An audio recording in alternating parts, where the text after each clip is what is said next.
Boa noite, amigos. Nós recebemos com muito prazer dos maiores nomes da política e do empresariado pernambucano e o primeiro candidato lançado a governador de Pernambuco. Doutor Armando Monteiro, candidato. O João, é um prazer muito grande.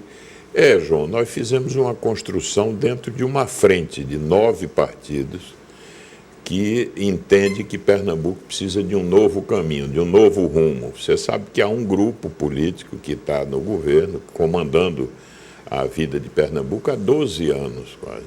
Eu acho que uma das coisas melhores da democracia é a possibilidade de alternância.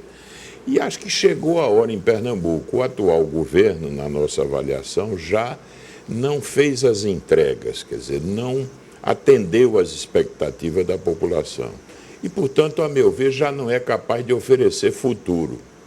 E como a política é um exercício de esperança, nada melhor do que a alternância. Essa frente se reuniu e, depois de um longo processo que foi decantando, portanto, eu fui honrado com essa escolha e estou aí pronto para a luta. Doutor Armando, o senhor tem 2 fatos diferenciais na eleição com relação a que o senhor realizou. Primeiro é o fato positivo de que não vai ter aquele fator Eduardo Campos, né, que realmente influenciou muito, não só pela liderança que ele tinha, como com a tragédia que envolveu.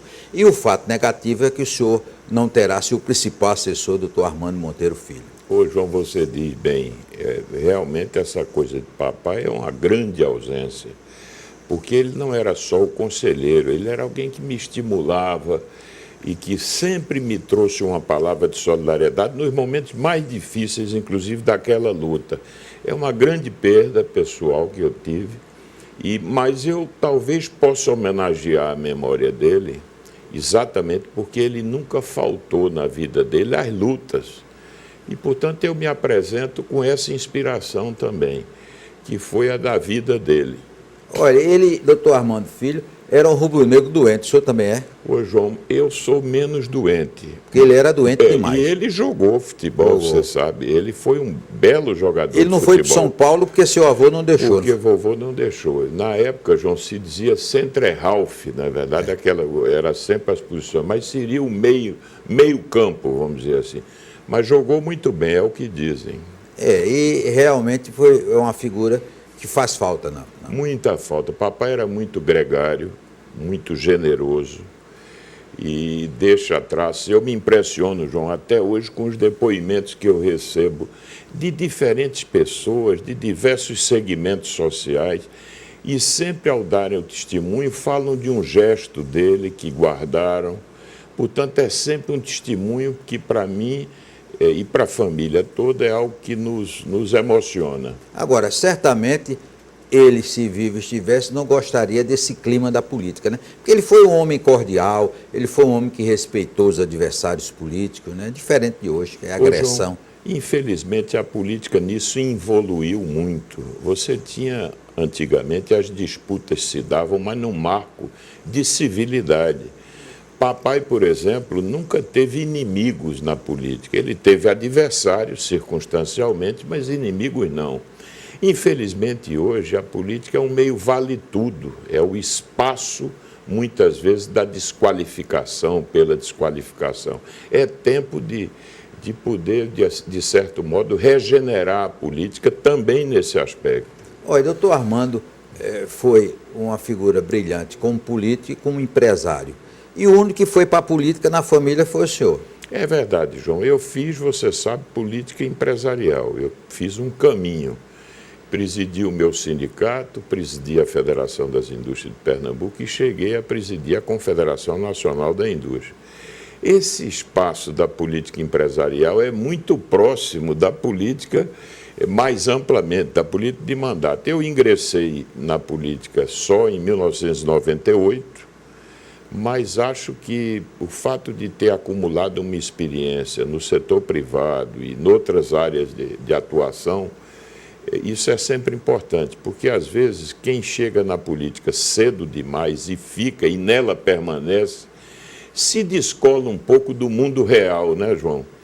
Eu sei o que é pagar uma duplicata, eu sei quais são as dificuldades do empresário, do médio, do pequeno empresário, portanto, eu pude levar para a política esse aprendizado da vida real. Aliás, o senhor falou aí na CNI, eu tenho uma mágoa do senhor, eu vou dizer qual é. Pois não, porque João. quando o senhor foi eleito presidente da CNI, eu disse, olha, o doutor Armando vai me chamar para vários eventos. E com certeza eu vou no jatinho da CNI e vou ficar na mansão que a CNI tem lá. A primeira, evidentemente que depois eu fui para vários eventos, mas tive que ir em avião comercial e ficar em hotel. Por que é que o senhor vendeu a mansão e o avião? A primeira coisa que fez. Ô, João, porque eu entendo que não precisava mansão. Para que mansão? E o avião? O avião também fazia uma locação permanente, não chegava a ser de propriedade. E eu só fazia locação quando havia uma necessidade efetiva. Quando tinha voo regular e disponibilidade de voo de carreira, por que essa coisa do jatinho? Portanto, eu sempre aprendi com meu pai esse traço de austeridade. E acho que quando o dinheiro não é da gente, a gente tem que ser mais austero ainda.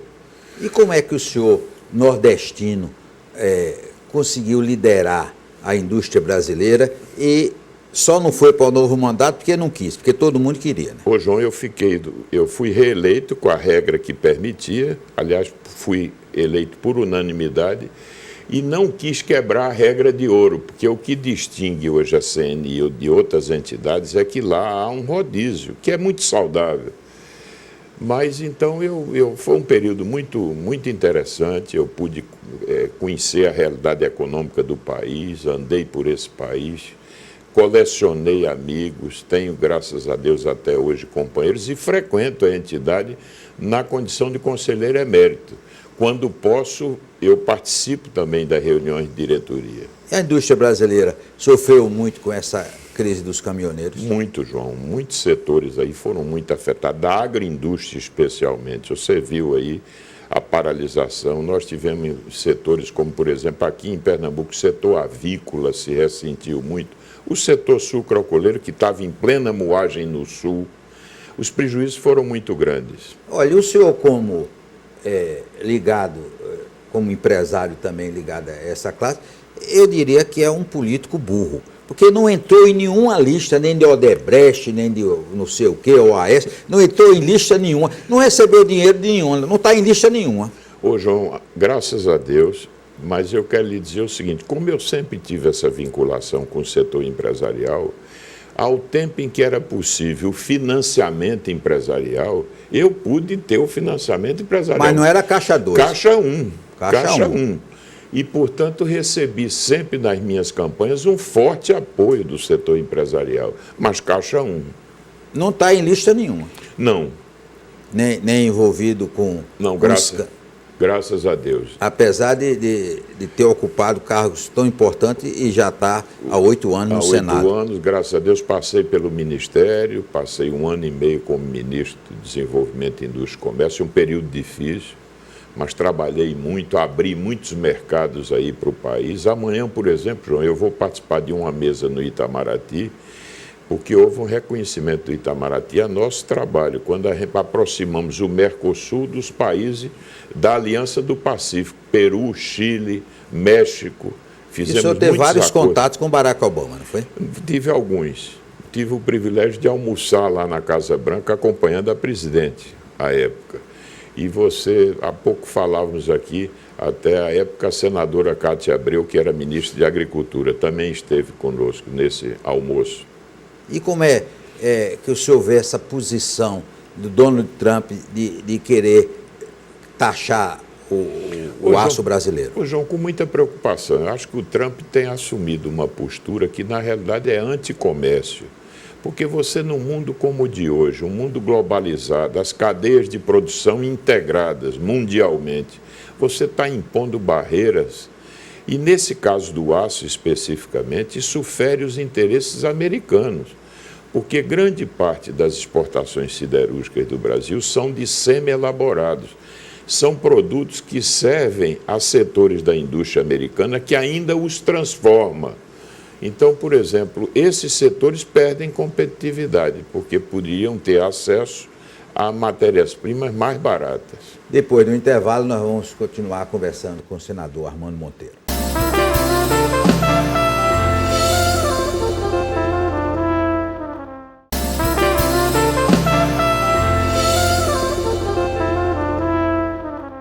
vamos conversar agora com um candidato a governador.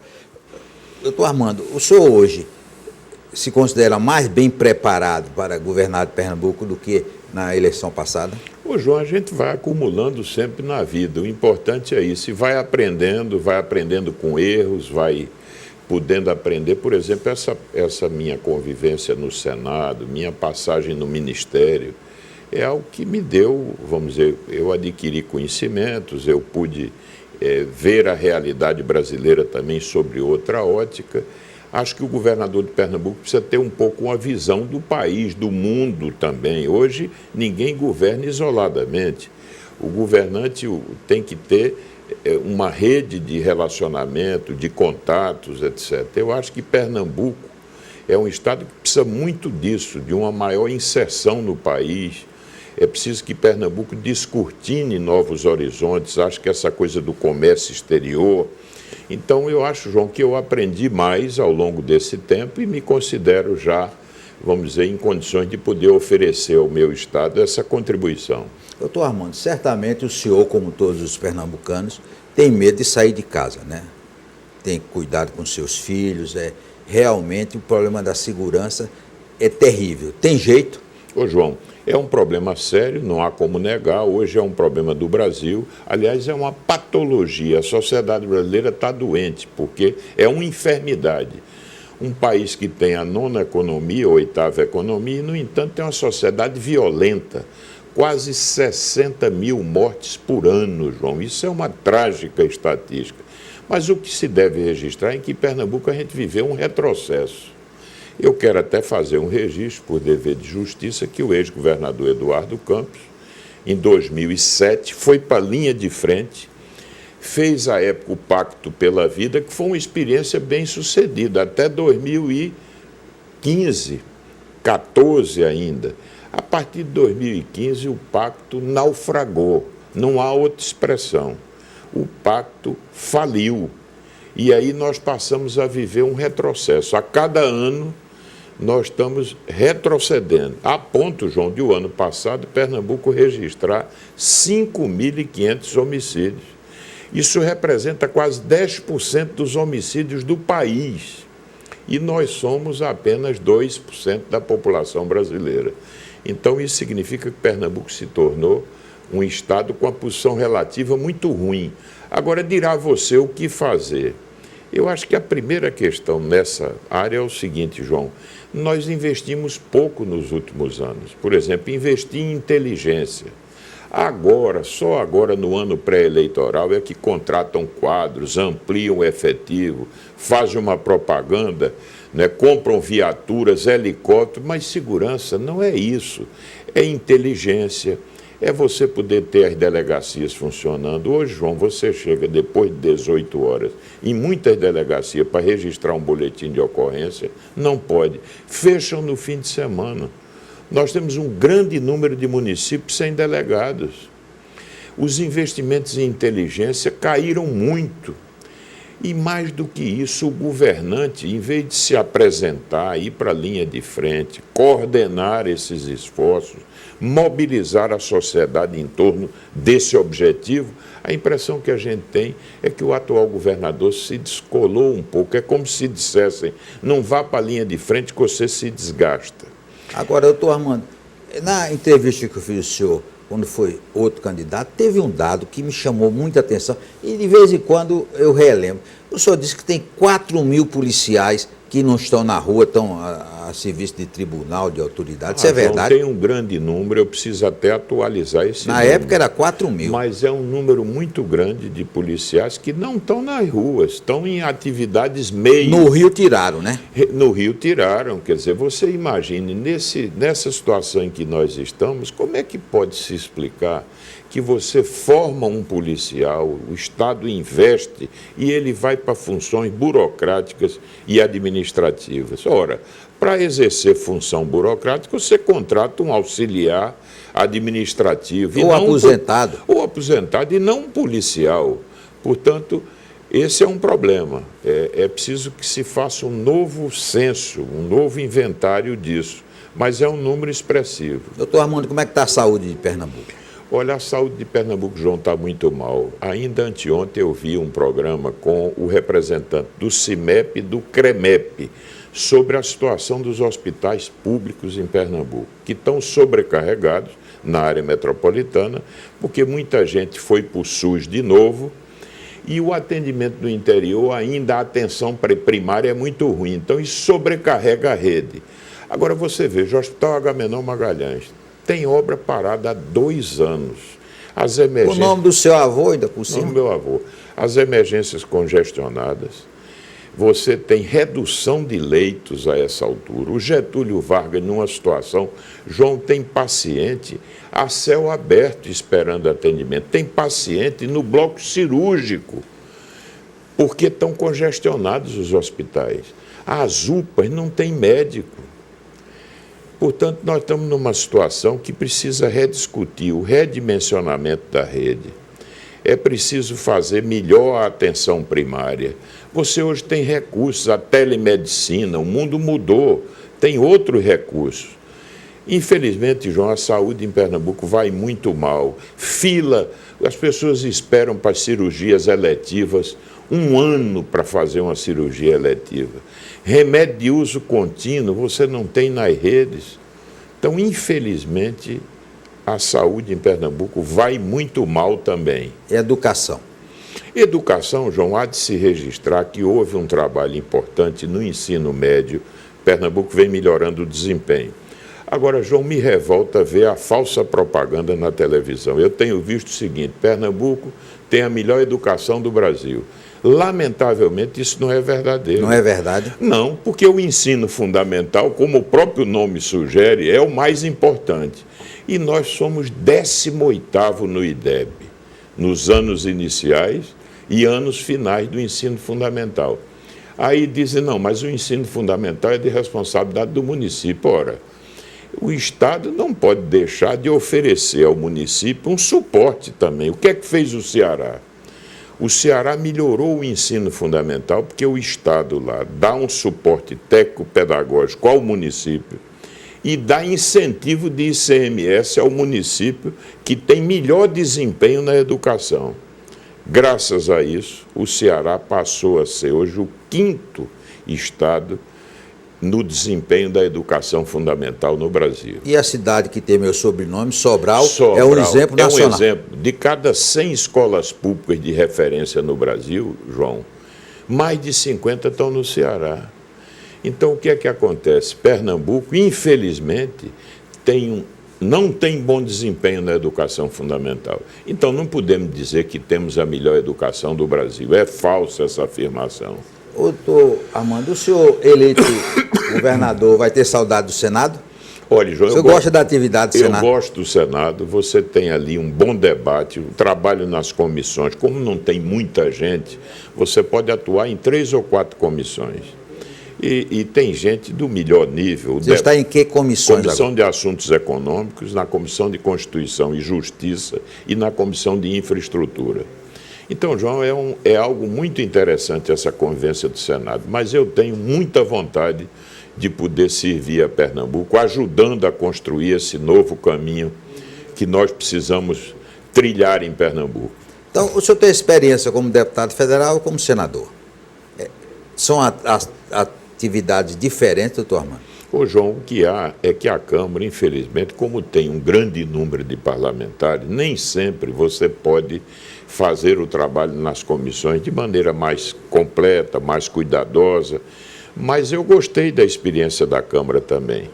E acho que a convivência parlamentar, João, é muito importante. A gente aprende, uma vez me disseram algo importante, a gente aprende na planície, na escola, onde todos estão no mesmo nível, e o trabalho parlamentar tem isso de interessante. Tudo precisa ser negociado, discutido, debatido.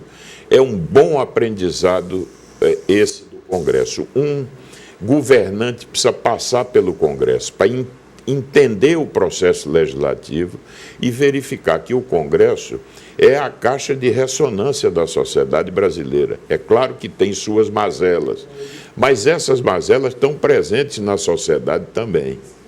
Depois do intervalo, nós vamos continuar conversando com o doutor Armando Monteiro, senador e candidato a governador de Pernambuco.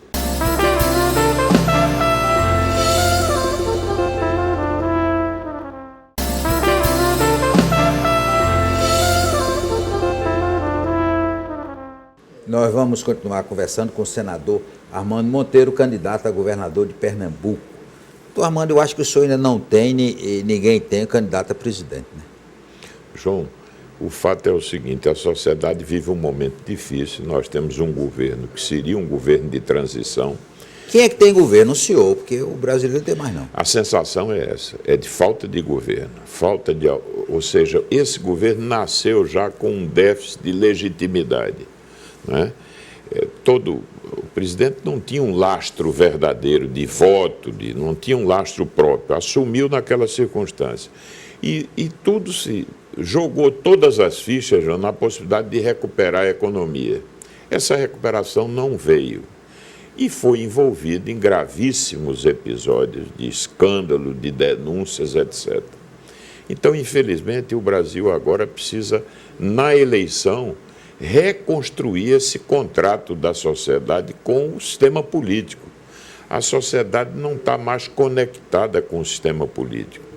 Eu acho até, João, que o sistema político é analógico e a sociedade é digital. Veja a greve dos caminhoneiros agora, né? Foi uma mobilização do WhatsApp, quer dizer, você tem um outro tempo e os políticos precisam entender isso. Agora, a eleição é um momento em que todos devem tentar apostar no novo caminho, né?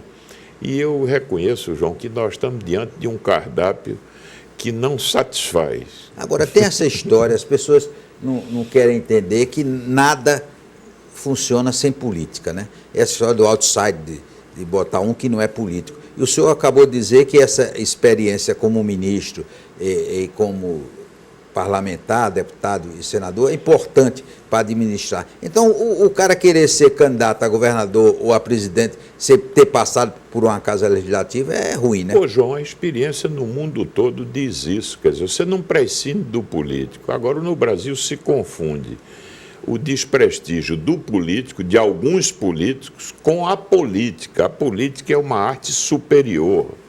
A política é o que permite que a sociedade possa encontrar caminhos, né? Então não se pode desprestigiar a política. Agora precisamos, aí sim, o eleitor precisa ter mais cuidado quando vota. O absurdo, João, é verificar que as pessoas às vezes votam e não se lembrem quem votou. Só há salvação se a representação, se a sociedade controlar de forma mais efetiva a representação política. Isso é o que está faltando, é mais sociedade para ela controlar a representação política e para poder renovar e qualificar a representação política. Não adianta ficar atirando pedra nos políticos se você não tiver, como cidadão, o cuidado de promover as escolhas adequadas. E hoje, com as informações que nós temos, é muito mais fácil você conhecer as pessoas, a vida pregressa, as experiências, o que abona, o que desabona. Portanto, eu acho que hoje a gente tem muito mais possibilidade de fazer uma escolha mais cuidadosa. Doutor Armando, o senhor já tem marqueteiro ou não? Marqueteiro é uma atividade que está meio... Ô, João, felizmente, aquele endeusamento do marketing, aquelas coisas... Endeusamento do dinheiro também. Do dinheiro, muito artificiais, João. Era o tempo em que o dinheiro, muito dinheiro nas campanhas, e dinheiro de origem, hoje se sabe, de origem questionável. Então é um outro tempo agora. O outro ganhou 100 milhões de reais para fazer a campanha de... 100 milhões é o que custou na campanha presidencial passada, foi a conta lá do Duda, né? Não, é o João. Do João Santana. É. Bom, então, João, agora é um outro tempo. É o tempo do marketing digital, é o tempo das redes. Nós precisamos fazer algo mais simples, mais criativo. Nós vamos apostar nisso, em gente nova e numa coisa mais criativa. Agora, o senhor vai dar espaço para que o pernambucano, o seu eleitor, faça sugestões, doutor Armando? É fundamental, João, fazer hoje uma coisa em que a gente possa ouvir a sociedade, mas não ouvir só naquela coisa formal de encontros, de seminários, mas usar as plataformas novas para poder receber informações, subsídios, sugestões, contribuições. Nós precisamos muito fazer isso. Olha, se for definida essa coisa da campanha, Lula vai lhe apoiar? Olha, veja, eu não sei porque Lula com certeza vai apoiar aquele candidato que for apoiado pelo seu partido, pelo PT. Mas você é muito ligado. Agora, eu costumo dizer o seguinte, eu sempre tive uma relação pessoal com o presidente Lula. Desde seu pai? Desde meu pai, que era amigo dele. Aliás, meu pai conheceu Lula antes de ser presidente. E foram amigos. O presidente Lula, Pernambuco deve muito a Lula. Eu sou testemunha de muitas ações importantes que foram feitas à época, valorizadas pela parceria que se construiu aqui, à época por Eduardo, mas, João, quase tudo teve uma mão de Lula, na Fiat, né, na refinaria, em tudo. Quer dizer, então Pernambuco tem esse dever de gratidão. Eu acho que o presidente Lula é uma figura símbolo do país. Evidentemente que ocorreram erros, nós sabemos que ocorreram erros, mas acho que essa marca que Lula deixou tão forte, esse enraizamento da presença dele, se deu, João, porque ele foi capaz de, quando governante, de estar sintonizado com os interesses da maioria da população brasileira. Houve mais distribuição de renda, houve ampliação de oportunidades. Portanto, há de se fazer esse registro. E, para terminar, eu queria que o senhor desse uma mensagem aos pernambucanos. Pernambuco pode confiar em Armando Monteiro, governador? Olha, João, eu ofereço essa experiência, toda a minha trajetória de vida. E quero dizer que tenho um amor muito grande por Pernambuco e gostaria muito de poder ajudar a construir um caminho novo. Eu disse que a política é um exercício de esperança. A gente vota para melhorar a vida, para mudar a sociedade onde nós vivemos. Eu quero muito estar ao lado dos pernambucanos, podendo ajudar a que se construa esse outro caminho.